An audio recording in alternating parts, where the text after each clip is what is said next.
कंचना यादव, अभी पहला टेस्ट जो है वो बिहार में चुनाव है, इस साल के आखिर में है, 6 महीने भी शायद नहीं बचे होंगे।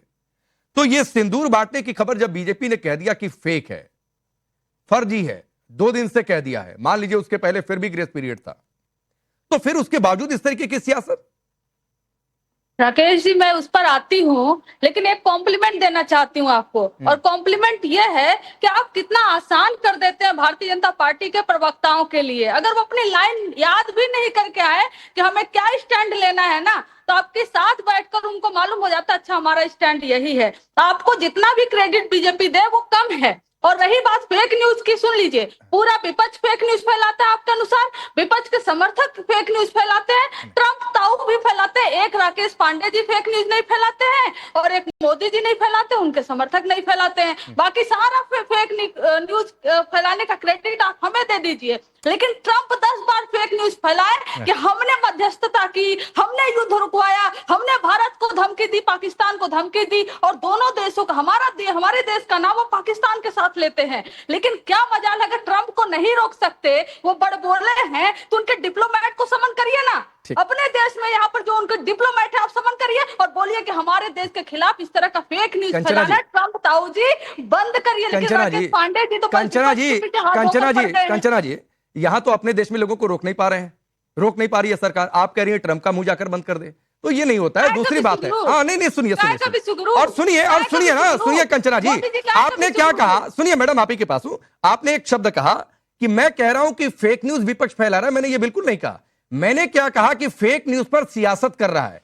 मैं कहा कि 2 दिन पहले, परसों मेरे शो में आने से पहले मैंने आखिरी बार ट्वीट देखा था, आधे घंटे पहले, करीब 4:15 साढ़े 4 के आसपास। उसके पहले आप लोग कहिए तो एक बार को फिर भी समझा जा सकता है कि खंडन नहीं, आप लोग कहे जा रहे हैं, बात समझ में आती है। लेकिन एक बार जब बीजेपी का आला कमान ने कह दिया कि नहीं भाई ये खारिज है, ये नहीं है कोई अभियान, उसके बावजूद इस तरीके की बात, तो फिर तो पूछा जाएगा ना कि विपक्ष सियासत कर रहा है कि नहीं। अच्छा, और एक बात और कह दूं कंचना जी, कहीं आप सवाल उठाइए तो पहले गिरबान में झांकना चाहिए।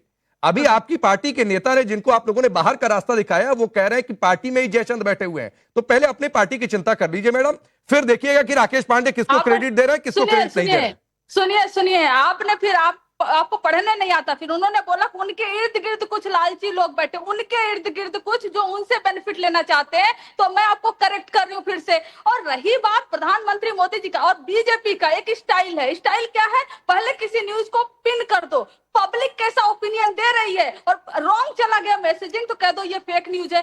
दरअसल ये बीजेपी का प्लांटेड एजेंडा था, जैसे हमेशा वो करती है कि सिंदूर बांटेंगे, लेकिन जब लगा ये बैकफायर हो जाएगा तो तुरंत वापस ले लो और मीडिया पे चला दो, देखो अपोजिशन फेक न्यूज से राजनीति कर रही है। राकेश पांडे जी, हम भी राजनीति में हैं, हम भी समझते हैं। बाकी आपको धन्यवाद कि आप फेक न्यूज नहीं फैलाते, मोदी जी फेक न्यूज नहीं फैलाते, सारा विपक्ष फेक न्यूज। अच्छा, जयचंद कौन है ये बता दीजिए, छोड़िए, मैं इस पर तो डिबेट नहीं करना चाह रहा था। जयचंद कौन है? तो जयचंद को निकालना चाहिए था, कहे तेज प्रताप को निकाल दिया बाहर।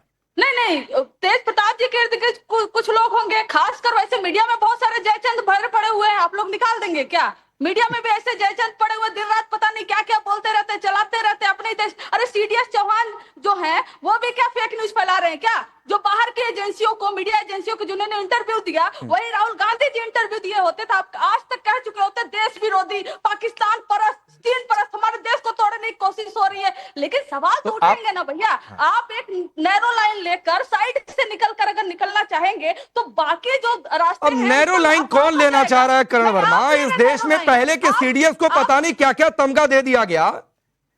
नैरो लाइन कौन लेना चाह रहा है कि ऑपरेशन सिंदूर को लेकर कह दिया जाता है कि 3-4 फाइटर जेट उड़ा दिए गए। ऑपरेशन सिंदूर को लेकर विपक्ष के कितने नेताओं ने कह दिया कुछ हुआ ही नहीं है। तो कौन नैरो लाइन लेना चाह रहा है करण वर्मा? अरे किसने कह दिया? अगर हम जब कह रहे हैं कुछ तो आप क्लैरिफाई करिए ना भैया। आपकी हिम्मत दीजिएगा। 10 सेकंड, क्या आप 10 सेकंड सवाल का जवाब दे दो। ये कैसे होगा फिर? हाँ करण भाई 10 सेकंड और दे दिए, कंचना जी ने मांगा है 10 सेकंड और, बोलिए। नहीं ठीक है, आप बोल लीजिए, क्योंकि हमारे सवाल आपको चुभेंगे राकेश जी। नहीं, हमें क्यों चुभेंगे? जिसको चुभना चाहिए चुभेंगे। आधे घंटे ज्यादा डिबेट हो गया, 16 मिनट तो हो गया। आपने पूछा विशेष सेशन क्यों नहीं बुलाया? जब हमें कंफ्यूजन है, देश को कंफ्यूजन है, तो कंफ्यूजन दूर करने की तो आप मांग करिए ना। मैं विशेष सत्र के आपके मांग के विरोध में थोड़े नहीं हूं कंचना यादव, लेकिन तय करिए ना कि मांग क्या करनी है। स्पेशल सेशन मांग करनी है, ऑल पार्टी मीटिंग मांग करनी है, या फिर डिबेट के बहाने, जेट गिराने के बहाने यह साबित करना है कि राफेल गिर गया? तय कर लीजिए पहले, एक विपक्ष में सहमति बना लीजिए कि करना क्या है, उसके बाद आइए। खैर कर्ण वर्मा बोलिए। यही है कि आपको ही समझ नहीं आ रहा है कि वहां पर घसीटा जाएंगे, इसलिए विशेष नहीं, वो बीजेपी देखे, बीजेपी देखे। अरे कर्ण वर्मा बोलिए। चुप कर जाइए भाई, एक तरफा नहीं हो सकती ना, अब एक तरफा नहीं हो सकती। हाँ, अब जरा राकेश जी, मुझे जरा इन सबकी एक एक स्टेटमेंट आपके सामने मैं रखता हूं कि ये जो यहाँ पर बड़ी बड़ी बातें कर रहे हैं, हमारे जो सपा के यहाँ पर प्रतिनिधि हैं, उन्होंने कहा कि भाई महिला सम्मान, महिलाएं वेट कर रही थी इन सबका हाथ में झाड़ू लेकर। भाई मुलायम सिंह यादव जी ने क्या कहा था? लड़के हैं, गलती हो जाती है। रेप जैसे संगीन आरोप पे, जैसे घृणित पाप पे ये स्टेटमेंट आपके मुखिया ने कही थी।